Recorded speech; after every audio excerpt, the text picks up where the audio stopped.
Hello students and welcome to online tutor. Online tutor में आपका स्वागत है और यदि आप मेरे चैनल पे पहली बार आए हैं तो इसे सब्सक्राइब करना ना भूलें। आज हम लोग क्लास 9 मैथमेटिक्स का जो है चैप्टर 12 शुरू करने जा रहे हैं। तो चैप्टर 12 है स्टैटिस्टिक्स के ऊपर। आज हम लोग इसका जो है इंट्रोडक्शन पार्ट पढ़ेंगे और क्योंकि इस चैप्टर में सिर्फ एक ही एक्सरसाइज है तो मैं आपको बिल्कुल बहुत ही सिंपल एंड स्वीट तरीके से बताने की कोशिश करूंगा कि आपको इसमें क्या क्या प्रिपेयर करना है और आपके क्या क्या कॉन्सेप्ट क्लियर होने चाहिए। ओके, तो सबसे पहले तो देखिए, क्योंकि ये चैप्टर जो है स्टैटिस्टिक्स के ऊपर है तो आपको ये पता होना चाहिए स्टैटिस्टिक्स होती क्या है। अगर आपको इसकी डेफिनेशन नहीं भी याद होती है इट्स ओके, लेकिन आपको कम से कम पता होना चाहिए। ओके, तो स्टैटिस्टिक्स क्या होती है? Statistics is the study of collection, organisation, analysis and interpretation of data. इसका मतलब क्या होता है कि जो स्टैटिस्टिक्स क्या होती है, आपने क्या किया होता है कि आपने एक डाटा को क्या करना है, उसको ऑर्गेनाइज करना है, कलेक्ट करना है, स्टडी करना है और उससे कुछ कंक्लूजन निकालना है कि भाई ये डाटा कर क्या रहा है। ओके, तो सबसे पहले तो आपको ये पता होना चाहिए डाटा क्या है। A piece of information in the form of fact or figure collected or represented for a specific purpose is called data। तो डाटा क्या होता है ना, एक पीस ऑफ इन्फॉर्मेशन होती है, लेकिन वो क्या होता है कि उसको ना हम लोगों ने कलेक्ट किया होता है किसी स्पेसिफिक पर्पस के लिए। जैसे फॉर एग्जांपल अगर हम ये जानना चाहते हैं कि हमारे देश की पॉपुलेशन कहाँ जा रही है तो हम अपनी पॉपुलेशन से रिलेटेड डाटा इकट्ठा करेंगे। जैसे हमारी टोटल पॉपुलेशन कितनी है, पिछले 10 साल में पॉपुलेशन कितनी थी और उसमें कितने मेल है, कितने फीमेल है, कितने हिंदू है, कितने मुस्लिम है, कितने यंग लोग हैं, कितने बुजुर्ग लोग हैं, may be lot of things हो सकती है। ठीक है, तो वो एक काइंड ऑफ डाटा होता है। जैसे एग्जाम्पल के लिए मेरे पास एक डाटा है, इस डाटा में मैंने क्या लिया, मैंने ट्री की हाइट ली, मतलब पेड़ जो रहते हैं उसकी हाइट ली और नंबर ऑफ ट्री लिए। तो हो सकता है किसी पर्टिकुलर एरिया में मैं ये जानना चाहता हूँ कि भाई किस हाइट के पेड़ जो वो ज़्यादा पाए जाते हैं। तो जैसे फॉर एग्जांपल इसमें लिखा है कि 100 से 150 सेंटीमीटर हाइट वाले 4 पेड़ है, 150 से 200 वाले 30 है, 200 से 250 वाले 26 है, 250 से 300 वाले 50 है और 300 से 350 वाले 11 पेड़ है। तो इस डाटा को मैं क्या कर सकता हूँ कि भाई मुझे अब ये समझ आया कि ये डाटा है। ओके, और किस लिए वो डाटा, ये डाटा पेड़ की हाइट से रिलेटेड है और वो कितने नंबर ऑफ ट्रीज जो पाए जाते हैं उस हाइट के, उससे रिलेटेड डाटा है। अब इस डाटा का मैं अपने हिसाब से एनालिसिस कर सकता हूँ और उसका यूज आगे चल के कर सकता हूँ। ओके, तो ये हो गया डाटा। अभी देखिए इस पर्टिकुलर चैप्टर में आपको सिर्फ 3 चीजें पूछी गई है कि आपको ग्राफिकल रिप्रेजेंटेशन ऑफ डाटा पता होना चाहिए, जिसमें क्या है, सबसे पहले बार ग्राफ है, हिस्टोग्राम है और फ्रीक्वेंसी पॉलीगन है। तो बार ग्राफ एक थोड़ा सा डिफरेंट है, लेकिन हिस्टोग्राम और फ्रीक्वेंसी पॉलीगन जो है वो सेम वे ऑफ रिप्रेजेंटेशन है डाटा का। तो सबसे पहले तो हम ये जानना चाहते हैं कि ग्राफिकल रिप्रेजेंटेशन की जरूरत क्यों पड़ती है। देखिए, ये जो डाटा मैंने आपको बताया था पेड़ों वाला डाटा, ओके, कि भाई ये पेड़ है, हाइट है उसकी और ये नंबर ऑफ ट्रीज है कि कितने पेड़ है हमारे पास। अब इस टेबल से ना हम लोग इजीली चीजें कंक्लूड नहीं कर पाते। तो फॉर एग्जांपल अगर मैं इसको ग्राफिकल वे में देखूं तो ये मैंने इसी को ग्राफिकल वे में रिप्रेजेंट किया। अब यहाँ देखिए ना, यहाँ एक चीज है कि इस एक्सिस में मैंने नंबर ऑफ ट्री लिए, यहाँ पे मैंने ट्री की हाइट ली है और ये मैंने बार बना दिया। बेसिकली हिस्टोग्राम में मैं आगे बताऊंगा वो क्या होता है। अब यहाँ से अगर मुझे कोई पूछेगा ना क्या सबसे ज्यादा जो पेड़ है वो कौन सी हाइट के है, किस इंटरवल में, तो देखो ये 250 से जो 300 बीच में सबसे ऊंचा बार है, तो मैं इसको ग्राफ को देखते ही पता कर लूंगा, जबकि इस टेबल से भी पता चलेगा।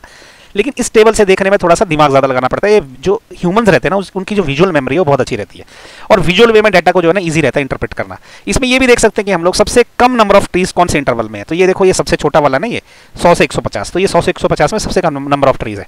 सेकंड नंबर पे कौन से है, ये 200 से 250। ये जो बार है ना, इनकी हाइट से ही पता चल जाता है। ओके, और एक और बात भी है कि जो भी ट्रीज है उनकी सबकी जो हाइट है ना वो 100 से लेके 350 के बीच में ही है, इसके बाहर कोई पेड़ नहीं है। ये देखिए आप।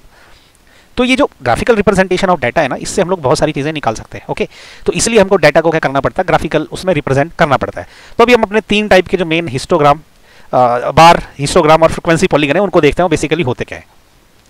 तो सबसे पहले मैं आपसे ये डिस्कस करना चाहूंगा bar graph. Okay, bar graph क्या होता है?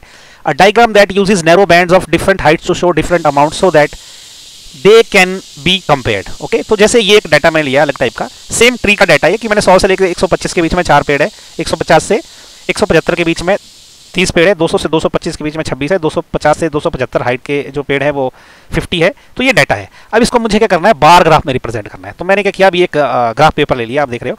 तो ये वाली एक्सिस पे मैंने क्या किया, ट्री की हाइट ली है। ओके, तो ये वाली ट्री की हाइट जो, और ये वाली एक्सिस पे नंबर ऑफ ट्रीज। ठीक, अब मैंने क्या किया, इसको नीचे एक्सिस को मार्क कर लिया, 0, 25, 50, 75, 100, 125, ये इसके मैंने मार्किंग नीचे कर दिया। और ये क्या नंबर ऑफ ट्रीज है, 5, 10, 15, 20, 25, 30, 35, 40, 45, 50। तो ये सब मैंने कर लिया। अब मुझे इसको बार ग्राफ में प्लॉट करना है। ओके, तो देखो क्या होता है ना कि सबसे पहले तो 100 से 125 के बीच में 4 ही पेड़ है। तो देखो आप ध्यान से देखो, ये है 100, ये है 125 और ये है 5। तो मैं क्या करूंगा, एक बार बना दूंगा छोटा सा 100 और 125 के बीच में और उसकी हाइट रहेगी 4। देखो इसने लिखा है ना, अ diagram that uses narrow bands of different Heights.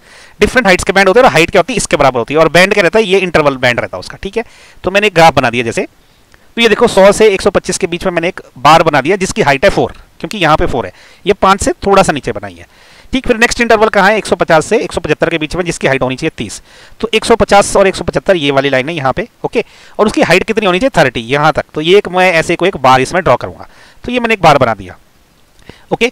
ऐसे ही नेक्स्ट क्या है, 200 से 225 के बीच में 26 है, तो ये देखो ये 200 ये 225 है, यहाँ से लेके यहाँ तक मैं क्या करूंगा 26 की हाइट का, ये 25 है ना, इसे एक ऊपर रहेगा 26 की हाइट, तो यहाँ पे मैं एक बार बना दूंगा, तो ये एक बार बन गया, ओके। इसी तरह से नेक्स्ट क्या होगा अभी, ये 250 से 275, तो ये 250 से 275 है, इस बेस को लेके मैं एक 50 हाइट का बार बना लूंगा। 50 कहाँ है, ये देखो ये 50 है इसके सामने ना, ये 50 हाइट है, तो मैं कितना बड़ा एक बार बना दूंगा।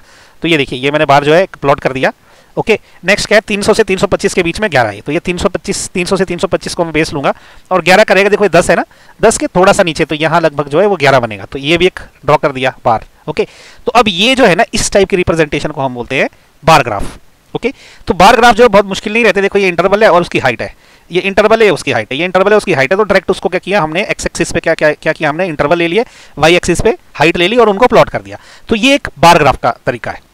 तो नेक्स्ट क्या है, हिस्टोग्राम है, क्योंकि हमने इसमें सिर्फ 3 ही चीजें पूछी गई है, बार ग्राफ, हिस्टोग्राम और फ्रीक्वेंसी पॉलीगन, ठीक है। इसकी डेफिनेशन अगर आपको बार ग्राफ की नहीं भी याद रहेगी नो प्रॉब्लम, लेकिन आपको ये पता होना चाहिए इसको ड्रॉ कैसे करते हैं। और इससे रिलेटेड जो एक्सरसाइजेज मैंने आगे कर रखी हैं, तो आप वो एक्सरसाइज जरूर देखिए, वहां पे मैंने प्रैक्टिकली आपको जो है स्केल से लेके ग्राफ पेपर पे कैसे इनको ड्रॉ करना है वो बताया है। तो चलिए भी नेक्स्ट हिस्टोग्राम देख लेते हैं क्या होता है। हिस्टोग्राम क्या होता है, अ histogram is a type of chart that shows the frequency distribution of data points across a continuous range of numerical values. अब यहाँ पे क्या है ना, इसकी जो हिस्टोग्राम क्या है, अगर आपको डेफिनेशन नहीं याद होती है नो इश्यूज, इसमें ज्यादा आपको सोचने वाली जरूरत नहीं, आपको ड्रॉ करना चाहिए, वो मेन चीज है। तो हिस्टोग्राम की सबसे पहले जो रिक्वायरमेंट क्या है कि इसका जो डाटा ना वो कंटिन्यूअस होना चाहिए, जैसे 100 से 150, फिर अगला 150 से शुरू होना चाहिए। जैसे हमने बार का डाटा देखा ना पीछे, ये देखो ये बार ग्राफ का डाटा देखो 100 से 125 है और 125 से बाद में 150 है, बीच में गैप है, ये वाला गैप, ओके। हिस्टोग्राम में ये गैप नहीं चलते ऐसे, वो डाटा जो है कंटिन्यूस चाहिए इसको, ओके। तो जैसे ये 150 है ना, तो अगला भी 150 से शुरू होना चाहिए, ये 200 पे एंड हो गया तो 200 से शुरू होना चाहिए, ये 250 पे एंड हुआ तो 250 से शुरू होना चाहिए, ये है। इसके अलावा अगर आप देखोगे तो बाकी ये मोर और लेस बार ग्राफ की तरह ही है, क्योंकि ये इंटरवल है और ये उसकी हाइट है, ये इंटरवल है ये उसकी हाइट है, ओके। इसको हम इंटरवल बोलते हैं और इसको फ्रीक्वेंसी भी बोलते हैं हिस्टोग्राम में। तो इसको ड्रॉ कैसे करना है मैं आपको थोड़ा सा बताता हूँ। ये अगेन वही वाला ग्राफ पेपर ले लिया, ओके। सबसे पहले देखिए नीचे वाली साइड पे मैंने ट्री हाइट लिया, ये वाली साइड पे, ओके। ये ट्री हाइट है और ये वाली साइड पे क्या है, नंबर ऑफ ट्रीज है। तो ये 0, 50, 100, 150, 200, 250 ये मैंने इंटरवल मार्क कर लिए हैं। आप इसको बीच में चाहे तो 25 भी बोल सकते हो, इसको 75 भी बोल सकते हो, लेकिन मैंने ऐसे इंटरवल मार्क किए। और ये वाली साइड को क्या है, नंबर ऑफ ट्री, ये 5, 10, 15, 20, 25, 30, 30 इस तरह से करना है। सबसे पहले इंटरवल देखिए कौन सा है, ये है 100 से 150, ओके। तो 100 से 150 कहाँ गया मेरा, ये देखो ये 100 है, यहाँ से 150, तो ये इंटरवल में मुझे देखना टोटल 4 ट्रीज है। तो मैं क्या करूंगा ना, इस इंटरवल में मुझे इतना ये ग्राफ एक बनाना है बार ऐसे हाइट वाला, ओके, जिसकी हाइट 4 रहेगी और इंटरवल रहेगा 100 से 150। तो देखो ये जो है एक बार मैंने बना लिया। इसी तरह से नेक्स्ट क्या है, 150 से 200 के बीच में 30 है, तो ये 150 है और ये 200 है, ये इसके बीच में एक बार बनेगा जिसकी हाइट क्या रहेगी 30 रहेगी। तो 30 कहाँ पे, ये 30 है, ठीक है। तो ये इतना बड़ा जो है एक बार बनाया जाएगा, ओके। तो ये जो है बार बना दिया, ठीक है। ये हिस्टोग्राम है, ये और बार में ज्यादा फर्क नहीं है, लेकिन ये एक अलग टाइप वे ऑफ रिप्रेजेंटेशन है, क्योंकि इसमें कंटिन्यूस चाहिए डाटा और भी बहुत सारी चीजें इसमें जब आप क्वेश्चन सॉल्व करोगे तो आप सीखोगे। मैं इसको बड़े सिंपल वे में आपको बताने की कोशिश कर रहा हूँ। नेक्स्ट इंटरवल क्या है, 200 से 250, तो ये 200 से 250 ये 26 का है, ओके। तो मैं 200 से 250 को बेस लेके और 26 बोले तो 25, ये देखिए 25 है ना, 25 से जस्ट एक ऊपर, तो मैं इतना बड़ा एक जो है यहाँ पे बार जो है ड्रॉ कर दूंगा। तो ये मैंने बार ड्रॉ कर दिया, ओके। तो नेक्स्ट इंटरवल क्या है, 250 से लेके 300 का, तो ये 250 से 300 है, तो मैं अब इसको बेस लूंगा, ओके। और उसकी हाइट कितनी रहेगी 50, तो 50 देखिए यहाँ है, तो ये 50 रहेगा आपका ये, तो ये वाला इतना बड़ा एक जो है बार बनेगा इस इंटरवल के बीच में, जिसका बेस इतना रहेगा और हाइट 50 रहेगी। तो ये नेक्स्ट बार बना दिया, ओके। नेक्स्ट क्या है, 300 से 350, ये 300 से 350 है, ये देखिए 300 से 350 है और इसकी हाइट कितनी रहेगी 11, 11 क्या रहेगा 10 के जस्ट एक ऊपर रहेगा, तो 10 से थोड़ा सा ऊपर ये इतना बड़ा एक जो है यहाँ पे बार ग्राफ ड्रॉ कर दिया जाएगा। तो ये बार ग्राफ ड्रॉ कर दिया, तो ये है हिस्टोग्राम, ओके। ये बड़े सिंपलेस्ट वे में मैंने बताया, क्योंकि ये बहुत ही लोअर क्लास में है, 9th क्लास। अगर आप बहुत आगे मैथमेटिक्स पढ़ोगे तो आपको इसके और भी एडवांस वर्जन मिलेंगे, लेकिन अभी 9th क्लास में आपके लिए इतना काफी है। एक चीज ये ध्यान रखनी है कि डाटा जो वो कंटिन्यूस होना चाहिए, अगर कंटिन्यूस नहीं है तो उसको कंटिन्यूस बनाना पड़ता है। वो कहाँ हम करेंगे, जब हम क्वेश्चन सॉल्व करेंगे तो उसमें देखेंगे। तो फिलहाल तो कंटिन्यूस डाटा से जो है कैसे बनाते हैं हिस्टोग्राम में, वो मैंने बताया। ये बिल्कुल वैसे ही बनता है जैसे कि आपका बार ग्राफ बनता है, बस ये डाटा जो है कंटिन्यूस होना चाहिए, ओके। तो नेक्स्ट देखिए क्या है, नेक्स्ट अब रहेगा फ्रीक्वेंसी पॉलीगन, ओके। अब फ्रीक्वेंसी पॉलीगन जो है उसकी डेफिनेशन क्या है, अब frequency polygon is a line graph of class frequency plotted against class mid point, okay. अब ये जो है ना, ये भी बिल्कुल उसी टाइप का है, लेकिन एक डिफरेंट वे में। लेकिन इसको एक्सप्लेन करने से पहले जो हमने पीछे हिस्टोग्राम ड्रॉ किया ना, ये देखो हिस्टोग्राम हमने ड्रॉ किया था इसी डाटा का, है ना। तो फ्रीक्वेंसी पॉलीगन जो है, इससे पहले कि हम उसको समझेंगे, मैं पहले आपको एक सिंपल बात बता देता हूँ कि फ्रीक्वेंसी पॉलीगन और हिस्टोग्राम जो किस तरह से सेम है। ये हिस्टोग्राम है जो हमने अभी ड्रॉ किया पिछली स्लाइड में। अगर मैं इसके मिड पॉइंट में ज्वाइन कर दूं, ये एक मिड पॉइंट है, ये एक मिड पॉइंट है, ये एक मिड पॉइंट है, ये एक मिड पॉइंट है और ये एक मिड पॉइंट है, ओके। इनको मैंने कर दिया ज्वाइन, स्केल लेके, ये हाथ से करना तो टेढ़ी मेढ़ी, लेकिन स्केल से मतलब सीधे पॉइंट से ज्वाइन कर दिया, ये मैंने इनको ज्वाइन कर दिया। और जो इसका पिछला इंटरवल है देखो 100 से 150 है ना, तो ये 100 से 50 एक पिछला इंटरवल, यहाँ पे मैं इसको क्या करूंगा, ये एक्सिस से मिला दूंगा, यहाँ पे भी क्या करूंगा, इसको मैं इस एक्सिस से मिला दूंगा। तो ये जो लाइन है ना बेसिकली अभी बनी, इसको एक्चुअली हम फ्रीक्वेंसी पॉलीगन बोलते हैं। ओके, तो ये मैंने आपको सिंपलेस्ट वे में बताया कि फ्रीक्वेंसी पॉलीगन और हिस्टोग्राम में सिमिलरिटी है। ये जो मैंने ड्रॉ कर दिया ना, it is as good as now, अगर मैं ये बार अब यहाँ से हटा दूं ये वाले, तो वो फ्रीक्वेंसी पॉलीगन बन जाएगा। लेकिन यहाँ पे देखिए उन्होंने एक और टर्म यूज करी है, एक तो बोलता है कि क्लास मिड पॉइंट की बात कर रहा है ये, ओके तो उसको हम क्लास मार्क्स भी बोलते हैं। तो वो एक्चुअली में अगर, अब तो ये तो मैंने हिस्टोग्राम से ड्रॉ किया फ्रीक्वेंसी पॉलीगन, लेकिन एक्चुअली में तो हिस्टोग्राम नहीं मिलेगा ना हमको तो इसको डाटा से ड्रॉ करना पड़ेगा। तो मैं आपको नेक्स्ट स्लाइड में बताता हूँ कि कैसे हम एक डाटा से जो है वो फ्रीक्वेंसी पॉलीगन ड्रॉ करेंगे। ओके, तो देखिए ये हमारा जो है डाटा, वही सेम डाटा ही है, ठीक। ये है 100 से, ये बीच वाली लाइन थोड़ी देर के लिए भूल जाइए आप, ये 100 से 150 के बीच में क्या बोलता है कि 4 ट्री से सेम डाटा ही है, ये सेम डाटा है। लेकिन अब हमको क्या करना पड़ता है ना, इस इंटरवल का मिड पॉइंट निकालना पड़ता है, इसको हम क्लास मार्क्स भी बोलते हैं। ओके, तो अभी देखिए क्या है ना, इसमें क्लास मार्क्स जिसको हम बोलते हैं ना, मिड पॉइंट भी बोलते हैं हम इसको, ये निकालना पड़ता है। जो जैसे कि ये था पहला इंटरवल 100 से 150, इसका मिड पॉइंट क्या रहेगा, 100 और 150 के बीच में क्या आता है, 125 आता है। ओके, तो ये 125 लिखा, लेकिन अगर इसको निकालना तो कैसे निकालते हैं, ये हायर लिमिट प्लस ये lower limit plus higher limit को ऐड करना है, मतलब हमने क्या करना है 100 प्लस 150 करना है, इसको 2 से डिवाइड कर देना। ओके, तो ये कितना आएगा 250 डिवाइडेड बाय 2, तो ये आ जाएगा कितना आपका 125। देखो ये आ गया 125। इसी तरह से इसको निकालना तो 150 प्लस 200 बटा 2, तो 175 आ जाएगा। 200 प्लस 250 बटा 2, वो 225 आ जाएगा। तो ऐसे ये हमारे जो है ये इंटरवल 4 निकल जाएंगे। फ्रीक्वेंसी वही है जो दे रखी है ना, इसको हम फ्रीक्वेंसी भी बोलते हैं इसमें, फ्रीक्वेंसी। अब एक क्या है ना, फ्रीक्वेंसी पॉलीगन को हमने क्लोज भी करना होता है। ओके, तो हमने क्या करना होता है, एक इंटरवल पीछे लेना होता है, एक इंटरवल आगे लेना होता है। तो पीछे वाला इंटरवल कैसे लेते हैं, देखिए इन दोनों के बीच का डिफरेंस आप ध्यान से देखिए क्या, 150 125 और 175 के बीच में कितना 50 का डिफरेंस है। तो वही मैं पीछे 150 माइनस अगर कर दूं तो ये 75 आ जाएगा। वैसे इसमें 325 में 50 ऐड कर दूं तो 375 आ जाएगा। तो मैंने ये एक आगे और एक पीछे जो है क्लास मार्क ले लिया। इसकी फ्रीक्वेंसी हम 0 मान के चलते हैं, क्योंकि हमको इसको क्या करना पड़ता है, इस एक्सिस से कनेक्ट करना पड़ता है। ओके, अब देखिए क्लास मार्क लेके ना और ये फ्रीक्वेंसी लेके हम लोग इसको प्लॉट करते हैं। जैसे क्या करेंगे हम, 125 के सामने मैं 4 डालूंगा, ठीक है, एक पॉइंट। तो ये देखिए 125 पॉइंट ये है ना 125। अब इसके ऊपर मुझे क्या करना है, 4 पे जो है एक लेना है मुझे पॉइंट, तो मैंने ये वाला एक पॉइंट ले लिया 4, ठीक है। अब नेक्स्ट क्या है मेरा 175, इसके सामने मुझे 30 लेना, तो ये 175 है ना, तो इसके सामने 30 ये है, तो एक पॉइंट मुझे यहाँ पे लेना है। ओके, ये थोड़ा सा मैं पॉइंट बड़े कर देता हूँ ताकि आपको दिखे, एक पॉइंट ये मुझे लेना है। नेक्स्ट क्या है 225, ओके, इसके सामने 26 लेना है, तो ये 225 है, इसके सामने 26 क्या रहेगा, ये 26 है, तो 25 के थोड़ा सा एक ऊपर ये 26 आ गया। ओके, 26। अभी 275 के सामने 50 है, तो ये 275 है ना, इसके सामने मुझे क्या लेना है, इसके सामने मुझे 50 लेना, तो ये 50 वाला पॉइंट है। ये सब मैं पॉइंट ऐसे निकाल रहा हूँ। उसके बाद नेक्स्ट क्या रहेगा, 325 के सामने क्या रहेगा, 11 रहेगा। ओके, तो ये 325 है, इसके सामने 11, 11 क्या है, ये देखो 10 है, ये यहाँ पे ध्यान से देखोगे तो ये 10 है, 10 से जरा एक ऊपर जो है वो 11 है। तो मैं थोड़े बड़े बड़े पॉइंट डाल रहा हूँ, तो ये मैंने पॉइंट बना लिए। अब मुझे ये पॉइंट ना ऐड करना है, तो मुझे ये वाले पॉइंट से ये वाला पॉइंट ऐड करना है।